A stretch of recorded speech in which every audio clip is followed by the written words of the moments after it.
পরী রাজ্যের রানী তার সন্তানকে নিয়ে আসলো। কাঁদিস না, আজ আকাশটাও কাঁদছে তোর জন্য, কিন্তু উপায় যে নেই। আমাদের রাজ্যে কালো ছায়া নেমে এসেছে। তোকে বাঁচাতে হলেই মানুষের লোকালয়ে লুকিয়ে রাখতে হবে। রানী বিপদে পড়ে মানুষের কাছে তার সন্তানকে রেখে যাওয়ার জন্য সিদ্ধান্ত নিল। ওই দেখ, সামনে একটা কুড়ে ঘর। হঠাৎ করে একটি ঘর দেখতে পেল, আর ঘরটি দেখে তাকে বলল, তুমি এই ঘরের ভিতরে তুমি থাকবে। শোন মা, তুই সাধারণ কেউ না, তোর শিরায় বইছে মহাজাগতিক শক্তি। যেদিন তুই বড় হবি, যেদিন তোর শক্তি পূর্ণতা পাবে, আমি ফিরে আসবো, ঠিক ফিরে আসবো। আমাকে ক্ষমা করিস মা, তোকে এই দাওয়ায় রেখে গেলাম। পরী রানী তার সন্তানকে উপদেশ দিয়ে তিনি চলে গেলেন। হঠাৎ করে বাহিরে কান্নার আওয়াজ শুনে ঘরে থেকে লোক জাগৃত হলেন। বাতাসের শব্দের মধ্যে অন্য কিছু শুনতে পাচ্ছ? কিসের শব্দ? বাইরে যা তুফান হচ্ছে, মনে হচ্ছে আজ ঘর তো সব উড়িয়ে নিয়ে যাবে। ভয়ে আমার হাত পা ঠান্ডা হয়ে আসছে। আরে না, ঝড়ের শব্দ নয়, মনে হলো কোনো শিশু কান্নার আওয়াজ ভেসে এলো, খুব কাছে কোথাও। তুমিও না, এই প্রলয়ের রাতে শিশুর কান্না আসবে কোত্থেকে? আমাদের তো কোনো সন্তান নেই, তাই হয়তো মনের ভুলে এসব শুনছো। ঘুমাও তো, সকাল হলে দেখা যাবে। না, আমার মন মানছে না, আওয়াজটা যাওয়ার দিক থেকে এলো মনে হলো। তুমি হারিকানটা একটু বাড়াও তো, আমি দরজাটা খুলে দেখি। পাগল হলে নাকি? এই ঝড়ে দরজা খুললে ঘরের চাল থাকবে না। যেও না বলছি। আমাকে যেতেই হবে। যদি সত্যি কোনো বিপদগ্রস্ত মানুষ হয়, উপরওয়ালা যদি পরীক্ষা নেন। আর স্ত্রীর কথা না শুনে তিনি বাইরে বের হয়ে এলেন। ওরে বাপরে, শিউরি, সর্বনাশ হয়েছে, জলদি এসো। কি হলো? অমন করে চেঁচিয়ে উঠতে কেন? বাঘ ভাল্লুক গেল নাকি? বাঘ নয়, তার চেয়ে অবাক করা কাণ্ড। দেখো, দাওয়ার পরে কাঁথা মরানো, এটা কি? ওমা, এই যে ফুটফুটে এক শিশু, আমার সোনা, এই ঝড়ের মধ্যে কে তোকে ফেলে গেল? ওর শরীরটা একদম শুকনো, এক ফোঁটা জলও লাগেনি। এ কেমন আজব ব্যাপার? আশেপাশে তো কাউকে দেখছি না। যেই রেখে যাক, মনে হচ্ছে আল্লাহ আমাদের হাহাকার শুনেছেন। এত বছর আমাদের কোল খালি ছিল, আজ তিনি নিজ হাতে এই আমানত পাঠালেন। ঠিক বলেছ, আজ থেকেও আমার মেয়ে। দেখো মেয়েটা কেমন মায়াবী চোখে তাকাচ্ছি, মনে হচ্ছে যেন ঘরের আধার কেটে আলো ফুটলো। ঠিকই বলেছো, ওর নাম রাখবো তুলি। চলো, ওকে ঘরে নিয়ে গরম দুধ খাওয়াও, বাইরে থাকতে ঠান্ডা লেগে যাবে। দেখতে দেখতে পরীর রানীর সন্তানটি 7 বছর পার হয়ে গেল। তিনি বড় হয়ে গেলেন, পশু পাখিদের সাথে কথা বলা শুরু করলেন। তোরা এত দেরি করলি কেন? আমি কখন থেকে তোদের জন্য খোঁজ নিয়ে বসে আছি। আর কাঠবিড়ালি, তুই আবার রাগ করলি কেন? নে, এই পেয়ারাটা নে। পরী রানীর সন্তানটি কি করতেছে পালিত বাবা খেয়াল শুনছো? রাখে। মেয়েটা আবার একা একা কথা বলছে, জঙ্গলের দিকে তাকিয়ে বিড়বিড় করছে। পালিত বাবার কথা শুনে তার মা বের হয়ে এলেন। ছোটবেলা থেকেই তো দেখছি মেয়েটা কেমন যেন আলাদা, মানুষের সাথে মিশে কম, আর বনের পশু পাখির সাথে ভাব বেশি। সেদিন দেখলাম একটা গোখরো সাপ ওর পায়ের কাছে কুণ্ডলি পাখি শুয়ে আছে, আর ও সাপটাকে ভয় না পেয়ে আদর করছে। আমার কিন্তু বড্ড ভয় করে। ভয় পেও না, ও প্রকৃতির সন্তান। হয়তো ওর মনটা খুব সরল বলেই পশু পাখিরা ওকে ভালোবাসে। মা বাবার কাছে দৌড়িয়ে এসে পড়েন, কি বলেন? বাবা শোনো। কি হয়েছে মা, এত হাঁপাচ্ছিস কেন? বাবা, আমার মাটিতে বসে খেলতে ভালো লাগে না। পাখিরা বলেছে আমি যদি গাছের মগডালে থাকি, তবে ওরা আমাকে অনেক দূরের গল্প শোনাবে। তুমি আমাকে ওই বড় বটগাছটা একটা ঘর বানিয়ে দেবে? বললেই হলো। গাছে কি ঘর বানানো যায়? পড়ে গিয়ে হাত পা ভাঙবে নাকি? আহা, তুমি থামো তো। মেয়ে যখন শখ করেছে, আমি বানিয়ে দেব। বাসার কাঠ দিয়ে এমন সুন্দর মাচাং ঘর বানিয়ে দেব যে সবাই হা করে তাকিয়ে থাকবে। ওটার নাম হবে গাছঘর। সত্যি বাবা, আমি ওই গাছ করে বসে আমার বন্ধুদের সাথে খেলবো। ঠিক আছে মা, কাল থেকে কাজ শুরু করব। কিন্তু শর্ত একটাই, সন্ধ্যার আগে নিচে নেমে আসতে হবে। জঙ্গলে তো জন্তু জানোয়ারের ভয় আছে। কোনো জন্তু জানোয়ার আমাকে ভয় দেখাবে না বাবা, তুমি দেখো। বাবা তার ঘর বানিয়ে দিল। 7 দিন পরে ঘরের কাছে একটি বাঘ এসে পড়লো। হঠাৎ করে বাঘের মা দেখতে পারলো। পলাশ, পলাশ, তাড়াতাড়ি কুঠার নিয়ে এসো, সর্বনাশ হয়ে গেছে। কি হয়েছে শিউলি, অমন করে কাঁপছো কেন? যে দেখো, তুলির গাছ ঘরের নিচে ওটা কি? কত বড় দোরাকাটা বাঘ! আমাদের মেয়েটা এখন নামবে কি করে? বাঘটা তো উৎপেতে বসে আছে। হাই হাই, এই যে সাক্ষাৎ মৃত্যু। তুমি শব্দ করো না, আমি পিছন দিক থেকে গিয়ে বাঘটার মাথায় কোপ বসাবো। আজ হয় বাঘ মরবে, না হয় আমি। সাবধানে, মেয়েটার যেন কোনো ক্ষতি না হয়।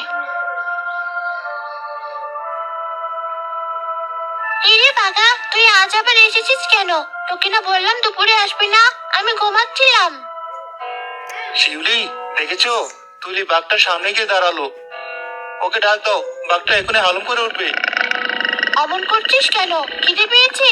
দাঁড়া, মা ঘরে পিঠা বানিয়েছি, তোকে এনে দিচ্ছি। কিন্তু খবরদার, বাবাকে ভয় দেখাবি না, বাবা খুব ভয় পায়। কথা শোনার পরে বাঘ তাকে আদর করা শুরু করে দিল। তাই দেখে তার বাবা মা এ আমি কি দেখছি? বনের বাঘ আমার মেয়ের কথা শুনছে। পলাশ, আমি তো আগে বলেছিলাম তুলি সাধারণ কোনো মানুষ নয়, ওর মধ্যে নিশ্চয় কোনো দৈব শক্তি আছে। চুপ করো, নিজের চোখে না দেখলে বিশ্বাস করতাম না। কুঠারটা নামিয়ে ফেলি, বাঘটা তোকে কিছুই করছে না, উল্টো আদর খাচ্ছে। আমাদের মেয়েটা সত্যিই রহস্যময়ী। এই বলে তুলির মা বাবা চলে গেলেন। কিছুক্ষণ পরে তুলির বাসার সামনে একটি পরী এসে পড়লেন। আর পরীটা এসে তুলিকে কি বললেন? ওরে জোনাকিরা, তোরা আমার ঘরে আয় না।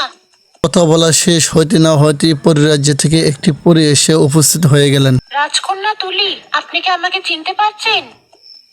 কে? কে তুমি? তোমার পিঠে ওগুলো না, তুমি কি পাখি? কিন্তু দেখতে তো মানুষের মতো। আমি পাখি নই রাজকন্যা, আমি পরী। আর আপনিও আমাদেরই একজন। আপনার জন্ম মানুষের ঘরে নয়, পরী রাজ্যে। আমি পড়ি, কিন্তু আমার তো ডানা নেই। আমার বাবা পলাশ, মা শিউলি। তুমি ভুল করছো। ভুল আমি করছি না। আপনার মা আমাদের রানী আপনাকে এখানে রেখে গিয়েছিলেন বিপদের হাত থেকে বাঁচাতে। আজ আপনার শক্তি জাগছে, তাই আমি এসেছি আপনাকে পাহারা দিতে। তুলির সঙ্গে পরী কথা বলাটি তার মা বাবা দেখে ফেললেন। শিউলি, উপরের দিকে তাকাও। তুলি ঘরে কারা কথা বলছে? ঘর থেকে কেমন অদ্ভুত আলো বেরোচ্ছে। ও মানুষ নয়, ও পরী। ওর পিঠে ডানা আছে। আমার বুকটা কেমন কেঁপে উঠছে। ওকে আমার মেয়েকে কেড়ে নিতে এসেছে। চুপ করে শোনো ওরা কি বলে। তুমি চলে যাও, আমার বাবা মা দেখলে ভয় পাবে। আমি পড়ে হতে চাই না, আমি তুলে হয়ে থাকতে চাই। আমি চলে যাচ্ছি রাজকন্যা, কিন্তু মনে রাখবেন আপনার আসল বাড়ি আকাশ ছোঁয়া মেঘের দেশে। সময় হলে আপনাকে ডাক দেওয়া হবে। এই কথা বলে রাজকন্যা থেকে পরী চলে গেলেন। শুনলে, ও তুলিকে নিতে আসবে। আমি আমার মেয়েকে দেব না, কিছুতেই দেব না। শান্ত হও, কপালের লিখন কেউ খণ্ডাতে পারে না। যতদিন ও আছে ততদিন ওকে বুকের মধ্যে আগলে রাখবো, কিন্তু কাউকে এ কথা জানাবে না। জানাজানি হলে গ্রামের লোক ওকে ডাইনি ভাববে। হঠাৎ করে একটি পরীর কন্যা তিনি তার পরিরাজ্য থেকে দুনিয়া দেখতে পেলেন। দুনিয়া দেখে তার মনের ভাব কি হলো? মানুষের পৃথিবীটা এত সুন্দর। মা বলেছিল সীমানা পেরোলে বিপদ হবে, কিন্তু এত সুন্দর ফুল, নদী, পাহাড় দেখলে কি আর বিপদ আসে? আমি তো শুধু একটু ঘুরে দেখবো। যেও না রেশমি, ফিরে এসো, সামনে বিপদ। তোর মাথার সাথে ভয় দেখায়। আমি ওই লাল ফুলটা তুলে নিয়ে ফিরে আসবো। রেশমি পরীটি তার রাস্তা ভুলে গিয়ে রাক্ষসীর বাগানের ভিতরে প্রবেশ করে বিপদে পড়ে এ কতদিন পর কচি মাংসের গন্ধ পাচ্ছি। একটা বোকা পরি পথ ভুল করে আমার সাথে পা দিয়েছে। আজ আমার ভাগ্য খুলে গেল। এই বলে রাক্ষসটি পরীর কাছে চলে গেল। কি? কে ওখানে? আমি তোর মৃত্যু। আমি এই বনের রানী। আমার অনুমতি ছাড়া তুই এখানে ঢুকেছিস। এখন তোর শাস্তি হবে। আমাকে যেতে দিন, আমি ভুল করে এসেছি। আমার মা জানলে খুব বকবে। মা জানবে পরে, আগে আমি আমার কাজ সারি। তোর ওই ঝলমলে ডানা দুটো আমার চাই। ওগুলো পুড়িয়ে আমি খাবো, আর তোর রক্ত দিয়ে আমি অমর হব। না, দয়া করুন, আমার ডানা কাটবেন না। আমি উড়বো কি করে? আধার কণা বাঁধন টুটুক, ডানা দুটো খসে পড়ুক। রাক্ষসীটি পরীর কথা না শুনে ডানা দুটি নিয়ে ফেলল। আমার পিঠ জ্বলছে, আমার ডানা।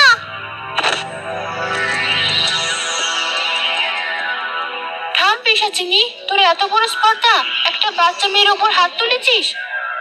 মিলা, তুই এখানে? আজ তোকে দেখে নেব। আজ তোর দিন নয় ডাইনি, পালা এখান থেকে, নইলে তোকে ভস্ম করে দেব। ডানা তো আমি পেয়ে গেছি। এই মেয়েকে এখন মানুষ হয়েই পচতে হবে। ডানাটি নিয়ে রাক্ষসী চলে গেল। রেশমির এখন কি অবস্থা হইবে? মিলা, আমার ডানা নেই, আমি এখন বাড়ি ফিরবো কি করে? মাঝে আমাকে আর চিনতে পারবে না। কাঁদিস না বোন, ওই ডাইনি পালিয়েছে, কিন্তু তোর ডানা নিয়ে গেছে। তোকে এখন পরিরাজ্যে নেওয়া যাবে না। ডানা ছাড়া কেউ ওই রাজ্যে ঢুকতে পারে না। তাহলে আমি কোথায় যাব? এই জঙ্গলে বাঘ ভাল্লুক আমাকে খেয়ে ফেলবে। ভয় নেই, আমি তোকে সাহায্য করব। নীলাপরিটি রেশমিকে নিয়ে এক নদীর ধারে চলে গেল। নদীর ধারে নৌকার কাছে নিয়ে গেল। একটা নৌকা বাঁধা আছে, ওটা সাধারণ নৌকা নয়, আমি তোকে ওটাই তুলে দিচ্ছি। এই নৌকা আমাকে কোথায় নিয়ে যাবে? যেখানে তোর কপালে লেখা আছে। শোন রেশমি, যতক্ষণ কেউ এই নৌকা নিজের ইচ্ছে না থামায় তুই নামবি না। যে তোকে নৌকা থামিয়ে নামাবে সেই তোকে আশ্রয় দেবে। যা বোন, মানুষের জগতে তোর নতুন জীবন শুরু হোক। রেশমি পরিটি নৌকায় উঠে ভাসমান অবস্থায় চলে যাচ্ছেন। সালমা, ঘরে কি এক মুঠো চালও নেই? আজ 3 দিন ধরে না খেয়ে আছি, শরীরে আর জাল ফেলার শক্তি নেই। হাড়িতে একটা দানা চালও নেই, পোড়া কপাল আমাদের। সারা জীবন সততার সাথে কাটিয়ে শেষ বয়সে না খেয়ে মরতে হলো। তুমি ঘাটে গিয়ে দেখো, যদি ছোটখাটো কোনো মাছ পাও। এই শরীরে কি আর মাছ ধরা যায়? তবুও যাই, দেখি আল্লাহ কি রেখেছেন কপালে। দাদু কথাটি বলে নদীর ধারে চলে গেলেন। হঠাৎ করে নদীর ধারে দেখতে পান আসছে একটা নৌকা, কিন্তু কোনো মাঝি নেই। নৌকাটা তো সোজা আমার গাড়ির দিকে আসছে। দাদুটির কথা শুনতে শুনতে দাদি বের হয়ে এলো। বের হয়ে দুজনে দেখা শুরু করলো নৌকা। নৌকার ভেতর ওটা কে শুয়ে আছে? নৌকার কথা বলতেই নৌকাটি তাদের কাছে এসে পড়লো। আর রেশমি পরিটিও তিনি উঠে বসলেন। ভয় পেও না, আমরা খুব গরিব মানুষ, কিন্তু কারো ক্ষতি করি না। তুমি কোথা থেকে এসেছো? তোমার বাবা মা কোথায়? আমার কেউ নেই এখানে, আমি পথ হারিয়েছি। আপনারা কি আমাকে একটু আশ্রয় দিবেন? আমাদের নিজেদেরই খাওয়ার ঠিক নেই, তোমাকে কি খাওয়াবো? কিন্তু তোমাকে এই অবস্থায় নদীতে ভাসিয়েও তো দিতে পারবো না। তুমি আমাদের নাতনি হয়ে থাকবে। আপনারা আমাকে থাকতে দিবেন সত্যি? আয় আয়, আমার খালি ঘর আলো করে থাক। তোর নাম কি? আমার নাম রেশমি। রেশমি, বাহ, খুব সুন্দর নাম। রেশমি মাটিতে পা রাখা মাত্র সবকিছু বদলে যাওয়া শুরু করলো। তাই দেখে দাদা দাদু অবাক হয়ে গেল। সালমা, সে দেখো, আমাদের উঠানের ওই মরা আম গাছটার দিকে তাকিয়ে দেখো। এ কি বেলকি, মরা গাছে এত আম ধরলো কি করে? আর মাচায় দেখো কত বড় বড় লাউ আর কুমড়ো। শুধু তাই নয়, ঘরের ভেতর থেকে চালের সুগন্ধ আসছে। মনে হচ্ছে চালের পাত্রটা ভরে গেছে। রেশমি, তুমি কে? তুমি পা রাখতেই আমাদের সব অভাব দূর হয়ে গেল। তুমি কি কোনো জাদু করি? আমি ডানা হারিয়েছি ঠিকই, কিন্তু এদের মুখে হাসি ফোটাতে পেরে আমার খুব ভালো লাগছে। আমি তোমাদের রেশমি দাদু। কথা শেষ হওয়ার পরে কিছুদিন পরে আবার সে রাক্ষসী এসে পড়লো রেশমির খোঁজে। বন্ধুটা এখান থেকেই আসছে। ভেবেছিলে মানুষের ভিড়ে লুকিয়ে বাঁচবি? আমার অমরত্ব এখনো পূর্ণ হয়নি। তো শরীরের শেষ রক্তবিন্দু না পেলে আমার জাদু সম্পূর্ণ হবে না। দাদু, বাইরে কিসের শব্দ হলো? মনে হলো কেউ ডাকছি। আমি ডাকছি, তোর মৃত্যু তোকে ডাকছে। দাদু, দাদু, পালাও, সেই ডাইনি আবার এসেছে, ও আমাকে মেরে ফেলবে। কে তুই?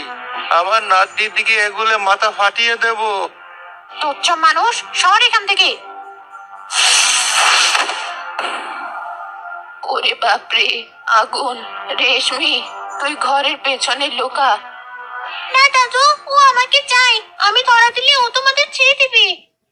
ঠিক বলেছিস, আয় আমার কাছে। কেউ বাঁচাতে পারবে না। প্রকৃতি পড়েও আজ অনেক দূরে। মিলা, মা, তোমরা কোথায়? আমাকে বাঁচাও। রেশমি, ভয় নেই মা, আমি এসেছি। মায়াবতী, তুই পরিরাজ্যের রানী এখানে? আমার মেয়ের গায়ে হাত দেওয়ার সাহস কি করে হলো তোর? আজ তোর শেষ দিন। মিলা, ওকে ঘিরে ফেলো।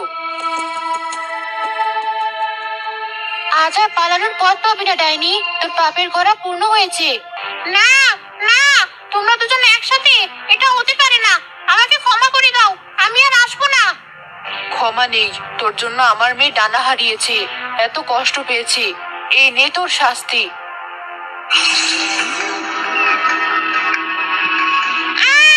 চলে গেলাম, শেষ হয়ে গেলাম। মা, তুমি এসেছো? বোকা মেয়ে, মাকে ছেড়ে কি ওইভাবে পালায়? দেখ তোর কি হাল হয়েছে। আপনারা কারা আমি জানি না, কিন্তু আপনারা আমাদের রেশমিকে বাঁচালেন। আমরা আপনাদের কাছে ঋণী। ঋণী আমরা বাবা, আপনারা আমার অসহায় মেয়েকে আশ্রয় দিয়েছেন, নিজের নাতনির মতো ভালোবেসেছেন। আপনাদের এই ঋণ শোধ করার ক্ষমতা আমাদের নেই। রানীমা, রেশমির ডানার কি হবে? ও তো উঠতে পারছে না। রেশমি, ঘুরে দাঁড়া।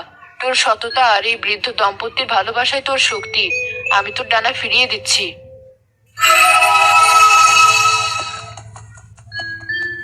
মা, আমি আবার উঠতে পারছি, আমার ডানা ফিরে পেয়েছি। আমাদের ছেড়ে চলে যাবি রেশমি? এই ঘরটা যে আবার শূন্য হয়ে যাবে। তোকে ছাড়া আমরা কি করে থাকবো? তুই ছিলে আমাদের নয়নের মণি, তোকে বিদায় দেওয়ার শাস্তি যে আমাদের নেই দাদু ভাই। দাদু, তোমরা কেঁদো না, আমি তোমার মায়ের কাছে আমার নিজের দেশে ফিরছি। আমি তোমাদের ভুলে যাবো না। সত্যি বলছিস? আবার আসবি তো? আসবো, পূর্ণিমা রাতে যখন চাঁদ উঠবে আমি আসবো। আর শোনো, তোমাদের আর কোনো অভাব হবে না। আমার মায়ের জাদু শক্তি সবসময় তোমাদের সাথে থাকবে। এই গাছপালা, এই নদী সবাই তোমাদের বন্ধু হয়ে থাকবে। আপনারা চিন্তা করবেন না, আপনাদের বাকি জীবন সুখেই কাটবে। আজ আমরা আসি। বিদায়, নিজেদের খেয়াল রেখো। ভালো থাকিস দাদু ভাই, সুখে থাকিস। সাবধানে যাস দাদু ভাই।